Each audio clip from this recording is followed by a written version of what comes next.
So you're ready for a deep dive. Yeah, let's do it. Today we're going to be looking into one of the most fascinating figures in American crime history, Maba Barker. Now, you've probably seen her portrayed as this ruthless criminal mastermind, especially in like movies and TV. Yeah. But was she really the brains behind the notorious Barker Karpis gang? It's a classic case, I think, of perception versus reality. Her image has been so heavily influenced over the years by the media and even by law enforcement agencies like the FBI. They had their own reasons for portraying her a certain way. Of course, it was going to boost their own image, right? Exactly. Well, to try to get at the bottom of all this, we're using excerpts from her Wikipedia article, accessed just this month, as our main source. Remember, this is just one starting point. Wikipedia itself is a collection of information. Right. It can be a valuable resource, but it's crucial to always dig deeper, consider multiple perspectives. Exactly. Yeah. So let's kick things off by talking about Ma Barker's early life. She was born in Arizona. Donnie Clark grew up in Ash Grove, Missouri. Okay. So a pretty small town, kind of a normal rural vibe. Yeah. Married George Barker. Okay. And together they had 4 sons, Herman, Lloyd, Arthur, who they nicknamed Doc, and Fred. Not exactly the makings of a crime family at first glance, right, Day? It's interesting because despite this seemingly ordinary beginning, the FBI later tried to paint a picture of the family as being neglectful and uneducated, almost like to fit their narrative of her as a criminal mastermind. Oh, I see, like building this backstory that justifies her later actions. Yeah. Okay, so speaking of later actions, the Barker boys started getting into trouble with the law pretty early on. Yeah. Herman, the oldest, was arrested for highway robbery in 1910. And from there, it seems like their crimes just escalated. The turning point seems to have been their involvement with the Central Park Gang in Tulsa, Oklahoma. Ooh. They went from pretty petty offenses to serious crimes, robbery, even murder. Wow. And this really solidified their reputation as a dangerous gang. So during all this, as they're making this name for themselves in the criminal underworld, their father, George Barker, kind of disappears from the picture. Now, the FBI later implied that Ma Barker had a loose moral life, and that was the reason he left, really trying to, further tarnish her reputation. Trying to paint her in a negative light. Yeah. However, a family friend offers a totally different account, claiming that George and Ma were constantly arguing over the boys' criminal activities. And that's what drove them apart. It's important to note here, there's absolutely no evidence to support the FBI's claims about Ma Barker's supposed infidelity. Right. This really makes you question their motives, right? Whether they were intentionally trying to discredit her. Absolutely. Yeah. It definitely raises some red flags. So now let's fast forward a bit to 1931. Okay. Fred, the youngest Barker son, is released from prison. And he teams up with another ex-con, Alvin Karpis. Okay. They form the Barker Karpis gang. And guess who joins them on this little road trip? Who? Ma Barker, along with her partner at the time, Arthur Dunlop. Wow. Not exactly your average family vacation. This is where things get really complicated. Right. They were constantly on the move, living under all these aliases, making it really difficult to pinpoint Ma's exact involvement. Yeah. There's even a wanted poster from that time offering a reward for her capture. Really? Listing her as an accomplice. Wanted poster. Okay, so things are getting pretty serious. Yeah, this poster gives us a glimpse into how law enforcement was already building this case against her. Wow. Even if her specific actions remained unclear. Okay, so their journey eventually leads them to St. Paul, Minnesota. Now, St. Paul at the time was known for its pretty corrupt law enforcement. Right. And get this, they end up operating under the protection of the police chief himself, Thomas Big Tom Brown. Talk about having friends in high places. It sounds like they basically had a free pass to just commit crimes. In a way, they did. This corruption within the police force really provided a shield for them, allowing them to plan and execute crimes with a sense of security. It raises questions, too, about how much Ma Barker even knew about all these arrangements and the extent to which she may have benefited from them. That's a really good point. It kind of reframes our whole understanding of how they were able to operate. Yeah. And it was in St. Paul that the Barker Karpis gang pulled off their most notorious crimes, kidnapping wealthy individuals for ransom. Yeah. But while all this is happening, Ma Barker's partner, Arthur Dunlop, he mysteriously vanishes. Hmm. Some accounts suggest that he was killed by the gang for talking too much. It's one of the most intriguing mysteries, I think, surrounding this whole period. Yeah. We know that Alvin Karpis, Fred's partner, later described Dunlop as a pain in the ass Okay. who couldn't hold his liquor, suggesting he was a liability to the gang. But whether Ma Barker played a role in his disappearance or even knew about it remains a subject of pure speculation. So the gang, now minus Dunlop, decides to relocate to Wisconsin. Okay. But here's a twist. They seemingly keep Ma Barker at arm's length from their operations. Really? They're laundering all this ransom money, living this high life. Mm-hmm. But it seems like she wasn't directly involved. Why would they distance themselves from her like that? There's a couple ways we could interpret this. Right. It's possible they were trying to protect her, maybe from incriminating knowledge, shielding her from some of the more dangerous aspects of their activities. Interesting. Or maybe they just no longer saw her as a vital part of the operation. Maybe they even viewed her as more of a burden than an active participant. So more of a mother figure than a true partner in their crimes. It's certainly possible. And it really challenges that common perception of her, as the mastermind calling the shots. It suggests within the gang dynamic, she might have occupied a totally different role. So we're starting to see cracks in this whole image of her as a ruthless criminal mastermind. Right. But things are about to get even more intense. The FBI eventually catches up with the gang down in Florida, leading to the infamous Ocklawaha shootout in 1935. This event became a pivotal moment in her story, really solidifying her place in American crime lore. Right. It's a scene that's been replayed so many times in movies, TV shows, often with her depicted as this gun-toting mama leading the charge. Yeah. But the reality, as is so often the case, is much more nuanced, much more shrouded in controversy. All right. Well, you've definitely piqued my interest. Yeah. What exactly went down at the Ocklawaha shootout? And how does it challenge this image that we have of her? We'll unpack all of that right after this.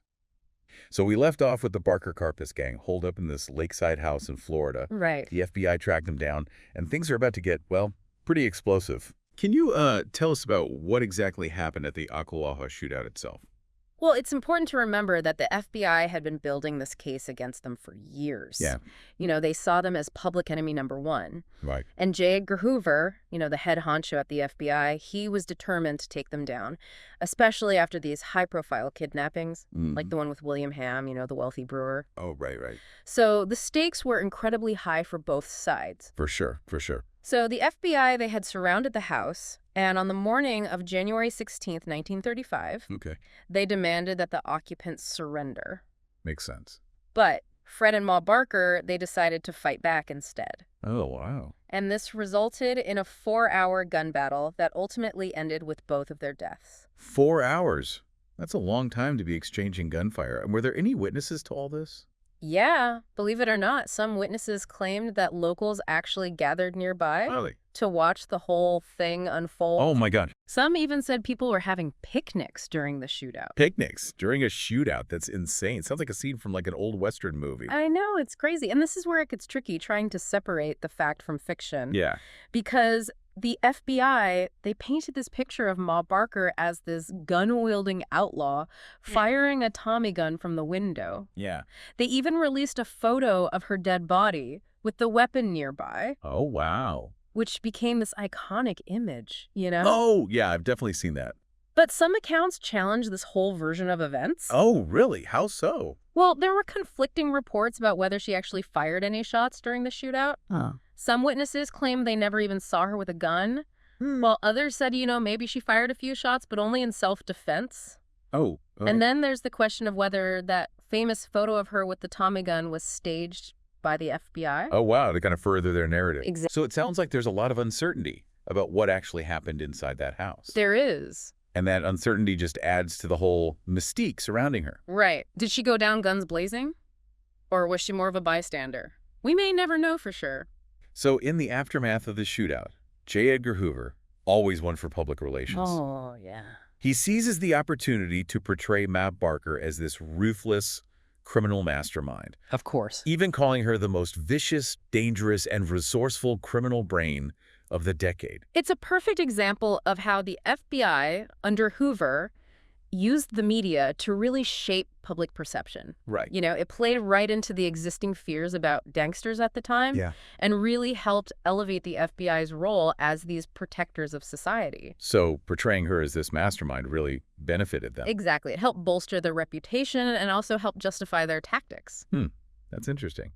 But if we take a closer look at this whole narrative, it starts to unravel, right? What evidence is there that contradicts this image of her as the brains of the whole operation? Well, we have accounts from members of the Barker-Karpis gang themselves who paint a very different picture of her. Really? Yeah, like Alvin Karpis, Fred's partner, and arguably the true leader of the gang. Okay. He described Ma as more of an old-fashioned homebody. Oh, wow. Even called her superstitious, gullible, generally law-abiding. Wow. Hardly the mastermind Hoover made her out to be. Right. So if Karpis was the real leader, what role did Ma Barker actually play? Was she just a harmless old lady along for the ride? Yeah, I mean, it's a big difference between those two things. Yeah, well, not exactly. There's no doubt she was aware of her son's criminal activities.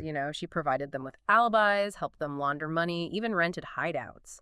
In fact, there are accounts of her even driving the getaway car after a robbery. Oh, wow. So she was more involved than just, baking cookies for the gang. Right, exactly. But it doesn't necessarily mean she was the one calling all the shots. Yeah. It seems like her role was more, supportive than strategic. I kind of think of her as a combination of a den mother and a resourceful accomplice. Okay. Always willing to lend a hand, but not necessarily the one planning the heists. Right. Yeah. There are even stories about her being sent to the movies. Oh, really? While the gang was out committing crimes, almost as if they were trying to keep her in the dark. Wow. About the details. It makes you wonder how much she really knew about their criminal enterprise. It does, and it's a reminder that even within a family, there could be these layers of secrecy and wholly different perceptions of reality. Okay, so we've explored her early life, her son's descent into crime, and these conflicting accounts of her role within the gang. Yeah. But there's one more crucial element to this whole story that we need to address, and that's police corruption. Oh. Remember that connection to Big Tom Brown? Yeah. The corrupt police chief in St. Paul? How does that factor into all of this? Well, the fact that they were able to thrive in St. Paul under his protection really challenges the idea that she was the mastermind behind their success. It suggests their success had more to do with a system that was rigged in their favor than any strategic brilliance on her part. So rather than focusing on, taking down this corrupt system, it was easier for the FBI to just focus on her as the face of the gang's evil. It's definitely a possibility worth considering. By highlighting her role as this supposed mastermind, they could deflect attention from that uncomfortable truth about police corruption. For sure. It made for a more compelling story. The FBI is the heroes taking down this dangerous matriarch who controlled this ruthless gang. It's crazy how this one case just opens up so many questions about how history is written and who benefits from certain narratives. It does, and it reminds us to always think critically about the information we're presented with, especially when it comes from sources with a vested interest in shaping public perception. Okay, so if we try to piece together everything we've learned today, what conclusions can we draw about Ma Barker? Was she a ruthless criminal mastermind or a misunderstood mother caught in the crossfire of her son's choices? I think based on the evidence we've examined, she was more of a complex and tragic figure than a true criminal mastermind. Okay. I mean, she was deeply devoted to her sons, even as they spiraled into a life of crime. Yeah. She provided them with support, assistance. Right. But there's just no concrete evidence to suggest she was the strategic mind behind their operations. So maybe her image as this mastermind was more of a media fabrication. Right, than a reflection of reality. Yeah. It seems to be the most likely scenario. Right. The FBI, under Hoover, they had a strong motivation to portray her as this dangerous figure. Of course. It fit their narrative, it bolstered their reputation, and perhaps it even helped them cover up these uncomfortable truths about corruption within their own ranks. It's a powerful reminder of how easy it is to create and perpetuate a myth, especially when it serves a particular agenda. It is, and it really highlights the importance of digging deeper. Yeah. Questioning assumptions. Absolutely. And seeking out diverse perspectives when we try to understand historical events. So Mo Barker's story, it's less about a criminal mastermind and more about a mother's unwavering loyalty, the complexities of family dynamics, and the manipulation of narratives for political gain. Well said. And while we may never fully unravel all the mysteries surrounding her life, it's clear that her legacy continues to fascinate and challenge us. It does. Reminding us that history is rarely black and white. Very true. It's a tapestry woven from multiple threads, and it's up to us to examine those threads carefully. Absolutely. To understand the full picture. Well, on that note, we'll leave you to ponder all the many layers of Mo Barker's story. Until next time, keep diving deep, keep questioning, and keep searching for the truth behind the headlines.